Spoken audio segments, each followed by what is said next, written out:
திருப்பாவை பாடல் 8. இந்த பாடலின் உட்கருத்து என்னவென்றால், பெண்கள் தைரியசாலிகளையே விரும்புவார்கள்.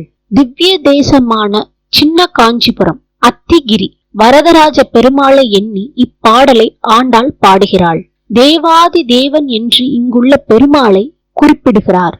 கண்ணனின் வீரச் செயல்கள் இப்பாடலில் புகழப்படுகின்றது. இப்பாடல்: கீழ்வானம் வெள்ளென்று எருமை சிறு வீடு மேய்வான் பரந்தனகான் மிக்குள்ள பிள்ளைகளும் போவான் போகின்றாரை போகாமல் காத்துன்னை கூவுவான் வந்து நின்றோம் கோது களமுடைய பாவாய் எழுந்திராய் பாடி பறை கொண்டு மாவாய் பிளந்தானை மல்லரை மாட்டிய தேவாதி தேவனை சென்று நாம் சேவித்தாள் ஆவென்றாராய்ந்து அருளேலோர் எம்பாவாய்.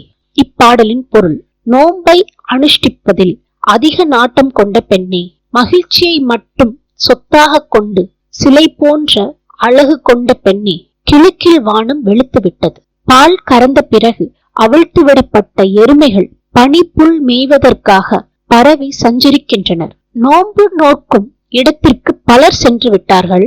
அநேகமாக எல்லா பெண்களும் நீராடுவதற்காக வந்து சேர்ந்து விட்டார்கள்.